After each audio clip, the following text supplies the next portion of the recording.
Au nom du Père et du Fils et du Saint-Esprit, ainsi soit-il, bien chers fidèles, en ce 4e dimanche, après l'Épiphanie, et cette année nous aurons tous les 6 dimanches d'affilée, avec la Septuagésime, le 17 février.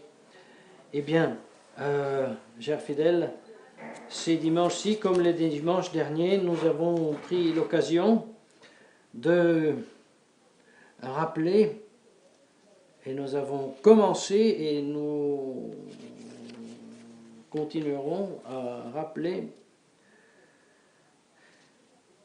les vérités de foi que nous enseigne d'une part la Sainte Mère Église, en commençant par la première grande vérité qui est Dieu, son existence, sa nature intime qu'il nous a voulu révéler, c'est-à-dire la Sainte Trinité, mais aussi la révélation que la deuxième personne de la Sainte Trinité s'est fait homme, donc le mystère de l'incarnation, le mystère de la rédemption, cette réalité de laquelle nous avons été rendus participants par le baptême.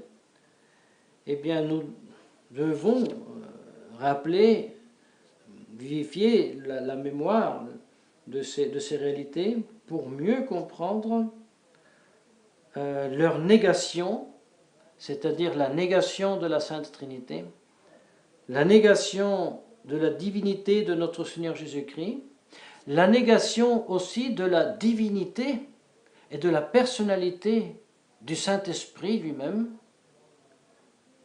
pour ensuite aussi découvrir que la nouvelle religion, car il s'agit vraiment d'une nouvelle religion, celle issue des conciles Vatican II, non seulement en hérésie nie la Trinité et la divinité de notre Seigneur Jésus-Christ et la co-éternité, la co-toute-puissance et la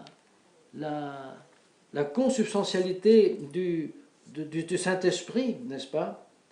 Mais on découvre que le fait de nier la Trinité, le fait de nier la divinité de notre Seigneur Jésus-Christ, le fait de faire de Jésus-Christ simplement un homme qui, comme nous l'avons déjà dit, devient Dieu, devient loin du Seigneur seulement au moment du baptême, n'est-ce pas?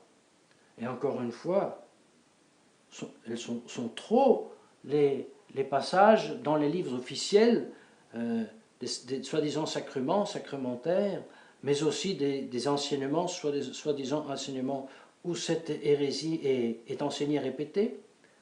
Eh bien, tout cela a une origine, encore une fois, la négation de la Sainte Trinité, la diminution du Saint-Esprit et du Fils par rapport à ce qu'on affirme être la divinité. Pourquoi? Eh bien parce que cela s'inscrit dans la profession d'un vrai et propre paganisme. Oui, les païens adorent des idoles, ils n'adorent pas Dieu. Et qu'est-ce que c'est qu'un idole? Un idole, c'est une créature et pas le créateur. Or, si je dis la créature n'est pas quelque chose autre que le créateur, si je nie que la créature, ce que je vois, ce que je touche, ce que je sens, ce sont des réalités qui ont été extraits du rien par Dieu, par l'acte créateur, ex nihilo, depuis rien, eh bien si je nie ça, j'adore la créature. Je la nommerai Dieu, mais j'adorerai la créature. Je suis un idolâtre. Et c'est bien l'idolâtrie que l'Évangile a combattu à travers ses apôtres et les successeurs des apôtres. C'est bien le culte des idoles que saint Benoît a détruit en fondant Monte Cassino et en exportant, non pas comme l'Amérique, la guerre, mais l'évangile partout dans le monde. Eh bien, mes chers fidèles, non plus aujourd'hui, mais nous sommes obligés d'exposer à plusieurs reprises cette grande erreur. Je vous donne simplement un premier élément, n'est-ce pas? C'est le pape Léon XIII qui, en 1893, écrivait du livre de Monseigneur Meurin, lui, évêque de Bombay, en Inde, écrivait de ce livre de Monseigneur Meurin intitulé « La maçonnerie, la synagogue de Satan ». Il disait de ce livre être le meilleur ouvrage publié jusqu'à ce jour sur la secte. Or, dans ce livre, Monseigneur Meurin explique et expose comment on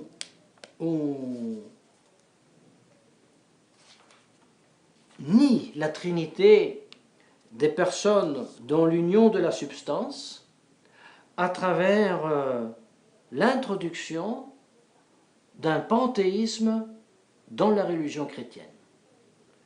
Oui, il dit, ce n'est plus la Trinité des personnes dans l'unité de la substance, mais c'est l'infini, l'absolu, l'éternel, l'immensité incompréhensible, l'inintelligible, le rien sans forme, duquel les trois personnes ne sont autres que des émanations temporelles.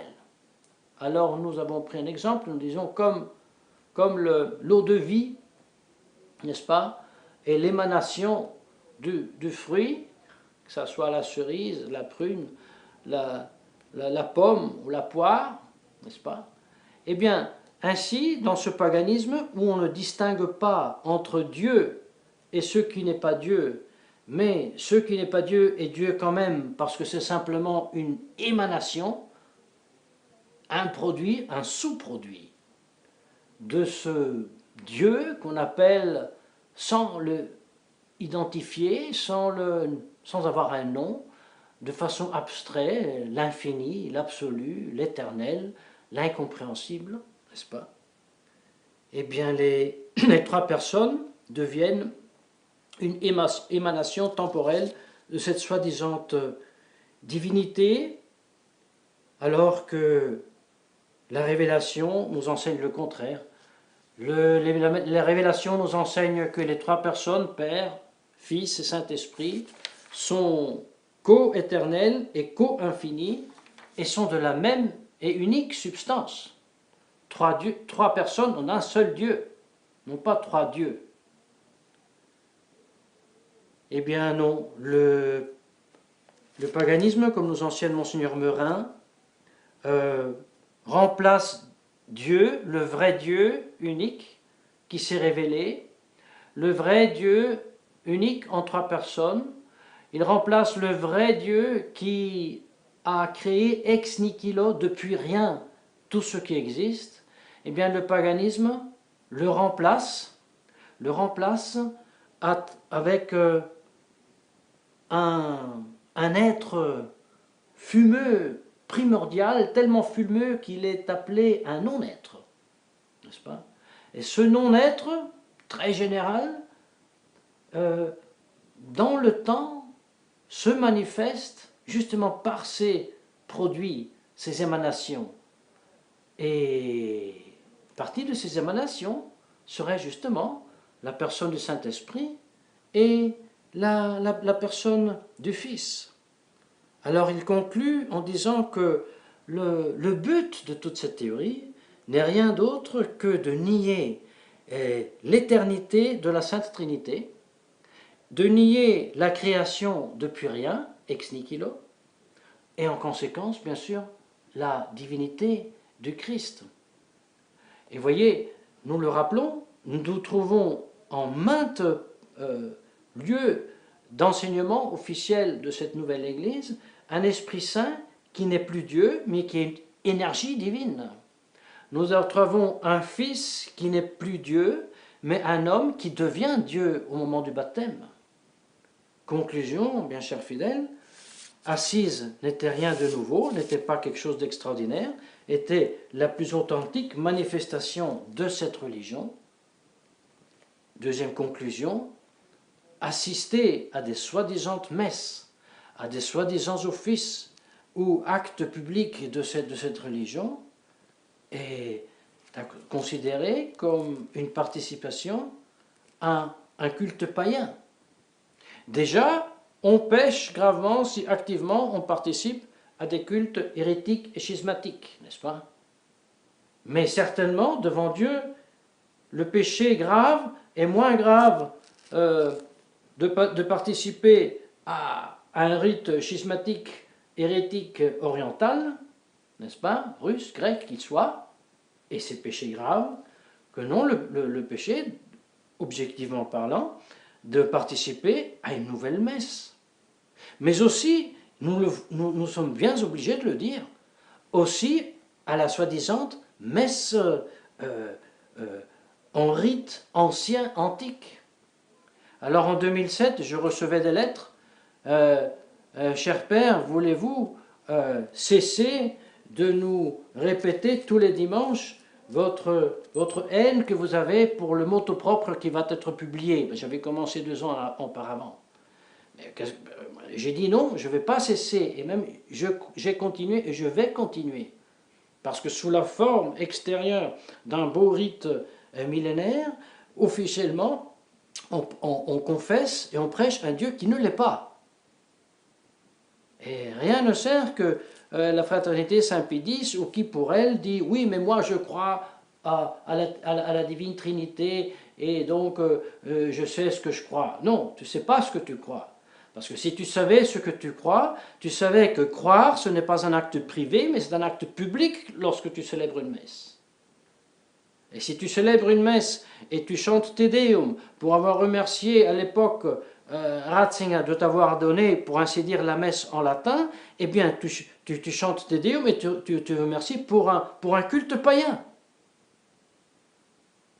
Et avec ça, nous ne pouvons pas arrêter de parler, même 10 ans après que nous y étions expulsés pour cela. Parce que le 4 février, demain, c'est exactement 10 ans que j'ai reçu un fax photocopié de travers qui était mon expulsion de la fraternité.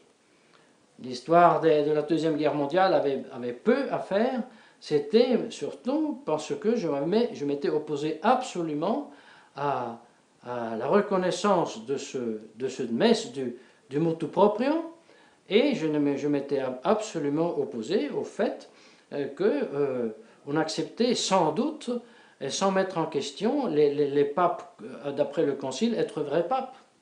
Je m'étais opposé qu'on pensait que cette nouvelle consacration des évêques pouvait être considérée comme valide. Alors que, outre l'hérésie, qui professe dans cette formule de nouvelle consécration que le Fils, le Saint-Esprit ne sont pas Dieu comme le Père, outre cela, les requis minimums pour validité de sacrement ne sont pas donnés.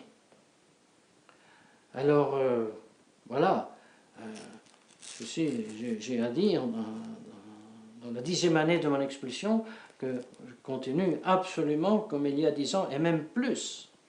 Parce que dans ces dernières 10 années, les études sont beaucoup progressées et sont émergés tous ces aspects d'une création systématique faite avec science, avec préméditation, de changer systématiquement partout le concept de Dieu et surtout le concept de Saint-Esprit et de son Fils.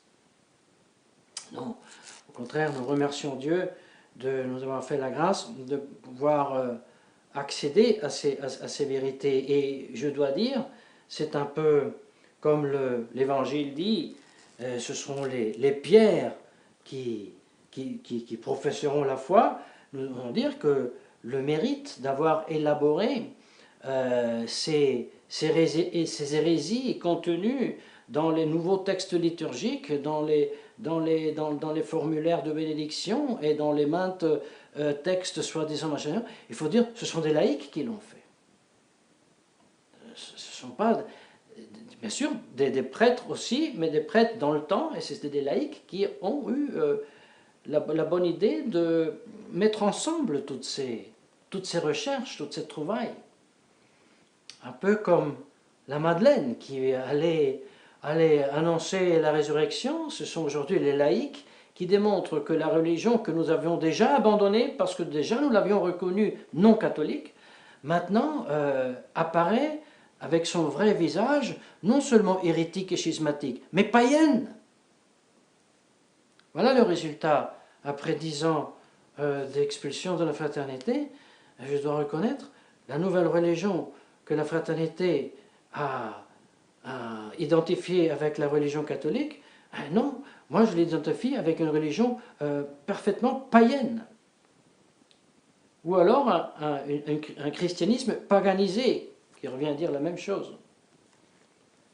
Nous demandons donc à la très sainte Vierge Marie de nous obtenir la grâce de mieux connaître le vrai Dieu vivant, un et trine, notre Seigneur Jésus-Christ, vrai Dieu et vrai homme, pour de plus en plus nous affier à Dieu, à notre Seigneur Jésus-Christ, à la très sainte Vierge Marie, pour croître dans notre foi, dans notre espérance, dans notre charité, pour trouver tout d'abord en Dieu la source de la vraie foi, de la vraie espérance, de la vraie charité, et aussi de la vraie charité vers le prochain. Au nom du Père, et du Fils, et du Saint-Esprit, ainsi soit-il.